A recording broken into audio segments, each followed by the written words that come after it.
Hello, how's it going? Welcome to the video.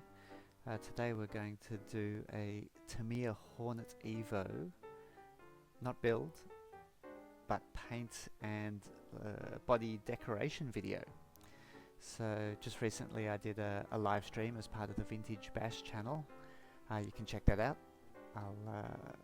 I've added the link, and that was a very long video. It went for I think 5 hours roughly, and did the entire build of the Tamiya Hornet EVO chassis from start to finish, but not the body. So today we're going to do the sort of decoration. Added a few extra bits. Obviously for myself, I'm into 3D printing, so had to obviously do a little bit of extras that were designed in CAD and 3D printed.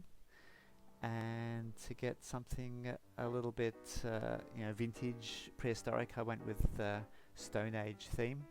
So I used some stone effect paint and marble effect paint on the body and the chassis.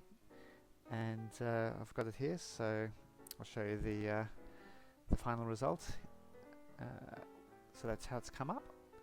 So this video we're going to go through all of the steps and bits and pieces and design and items that I did to finish off the body like this.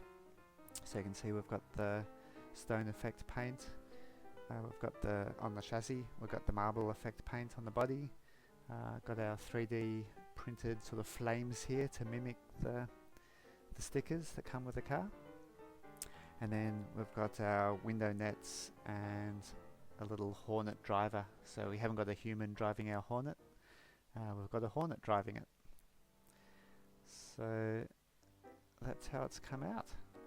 I've got the yellow wheels, yellow headlights to match the flames and the stickers. So there we go. And let's get stuck into how it was done. So the first step was to mimic the flames in 3D. So I wanted to do a sort of a 3D printed version that overlaid the flames and make it something a little bit funky, given I'm into 3D printing. So that was the first part. So I used the stickers, imported them into Blender. We'll see some of that process later for the window nets and the driver figure. So for this first bit, we're showing how it was the final product of the flames. So it was printed with 3 colors as well to mimic the gradient from some sort of orange, gold and yellow. So a little bit of trimming and fitting. I made like 3 holes in each one so they could be screwed to the body, so I was marking the holes to get them lined up. For the actual marble effect paint that I wanted to go for, I tried some samples. You can see there that had a couple of different variations to test the effect, and the results of preparation. Yeah, so onto the window nets. I used the window masks from the kit to do to get the right size for the windows. For the window nets. So you can see here it's just overlaying over the picture of the masking and laying out the objects to get a bit of a frame, as well as an effect of a real window net where you got the sagging sort of strings. So this is all going to be 3D printed in a TPU, sort of flexible soft material. And to get a sort of a real 3D effect, I guess, on the end result, rather than just as a sticker on the window. So I made a couple little mounting points there so I can screw it into the body shell. So now that that's done, bring it into slicer, printer slicer for Prusa, and laid them out, printed it off in the TPU, and took a few iterations. Some of the bits were a bit thin, so they broke very easily, even as I took it off the print bed there. They even broke, so a couple of iterations, and then got it about right.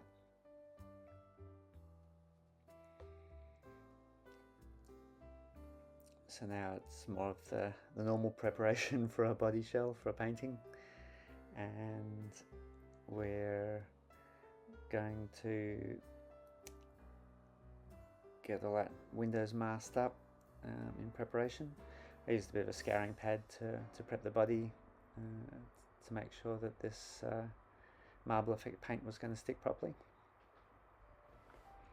And with the chassis, I wanted to go for a stone effect, sort of a whole Stone Age for vintage cars kind of concept. So I used this Rust-Oleum stone texture paint. So it's not just a flat paint, it actually gives like a three-dimensional effect. So you can't really see it there, but when you run your fingers over the finished result, it's sort of a bit bumpy. So it's a pretty cool, almost realistic stone effect, which I kind of love. Here again was the samples I did for getting the different, trying a few different methods for getting the marble effect right. Backing with silver or backing with white. I pretty much ended up with mostly white, a little bit of silver streaks through it as well, just for a varied effect. So this is the Rust-Oleum again, the marble effect paint. So that turned out quite well. Didn't know how much to apply, how much to put on. So it came out alright. Probably could have used a little bit less of it, but the end result was good.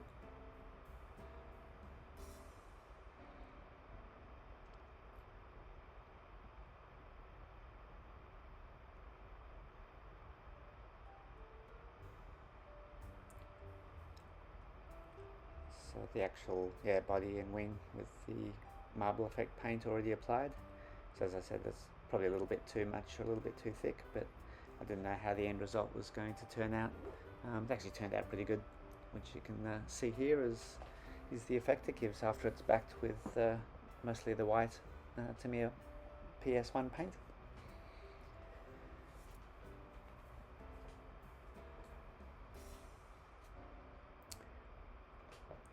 So a bit of final trimming on the body after all the paintwork was done. Take the masking off.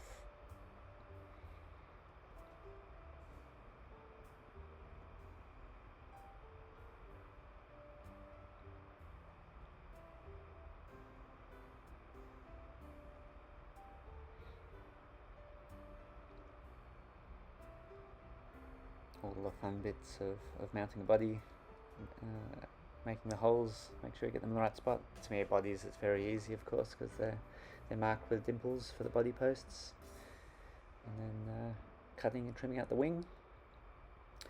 Always a fiddly bit, I find, the wing after you've done the body, and so I've got to do the wing as well.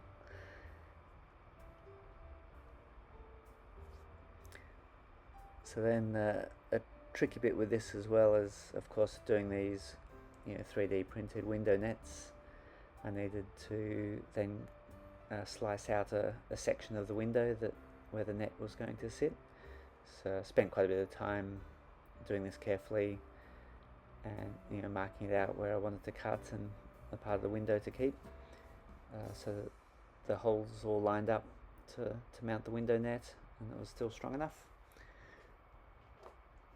So carefully marked it out, scored it, used the reamer a bit to make the corner holes and the center holes, so then I could pop out the window sections. So luckily that all worked pretty nicely. I didn't mess it up. And then we can mount the window nets in with some little tiny M1.6 screws.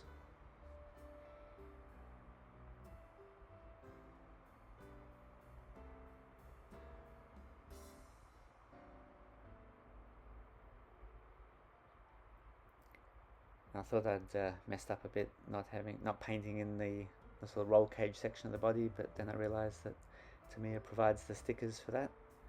Of course, their quality and attention to detail is always there, so that was nice. So I was able to put those just silver colour stickers where the roll bars are.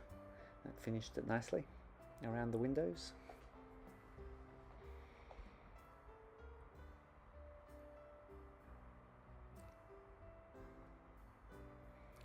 I used most of the stickers that came with the kit. They went on first, especially under the 3D printed flame section. So I put the actual stickers on first, so had a bit of a sort of perimeter, and it blended nicely into the main livery.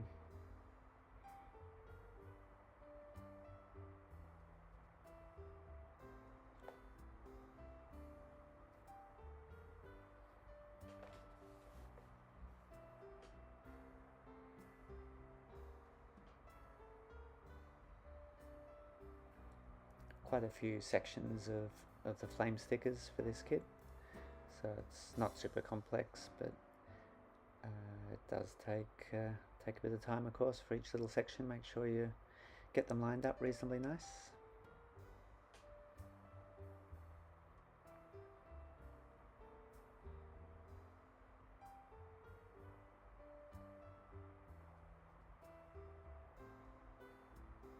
So you can see there the 3D printed flames over the stickers.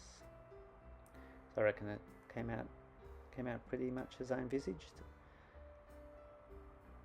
It kind of achieved the goal that I was going for. So you can see the net there as well, window net.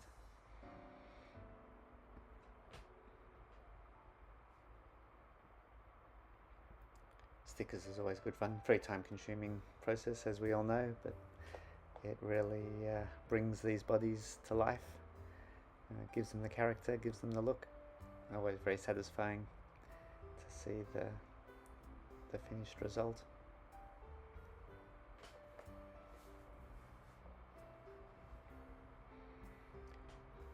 I picked the numbers, so I think numbers I had to choose from on this sheet was a 5 and a 6 and a 40. So instead of that, I actually used both the 5 and the 40, which I thought was kind of fun for the 540 motors that we run in these. The good old Mabuchi.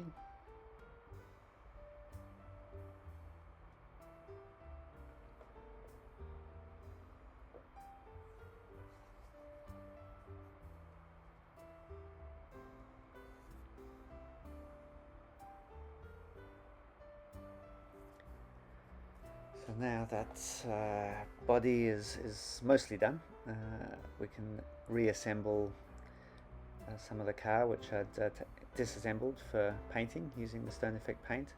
It's actually painted the sort of rear gearbox section as well, the under tray and the main chassis with the side bumper bars on them, as well as the front bumper. So painted all that with the Stone Effect, as you can see there. So reassembling the gearbox and the front suspension back on. And then the wheels, I had to paint them yellow, nice bright yellow to match the livery, the actual stickers and the 3D printed flames I did. So I thought they matched pretty well, really ties the whole look in together. Lots of tiny, I think M1.6 bolts, Phillips bolts for all the wheels, just as the original kits were.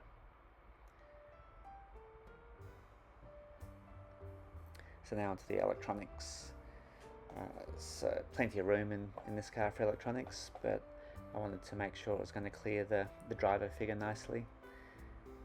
Got a nice little 9 steps stick pack battery that fits well into the battery compartment. So here we have kind of mostly finished.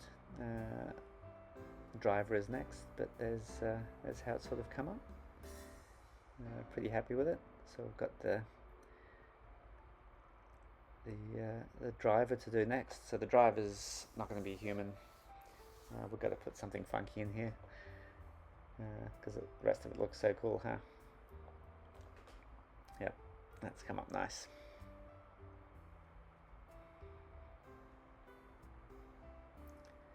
Okay, so I downloaded a Hornet mesh from Thingiverse and grabbed the head.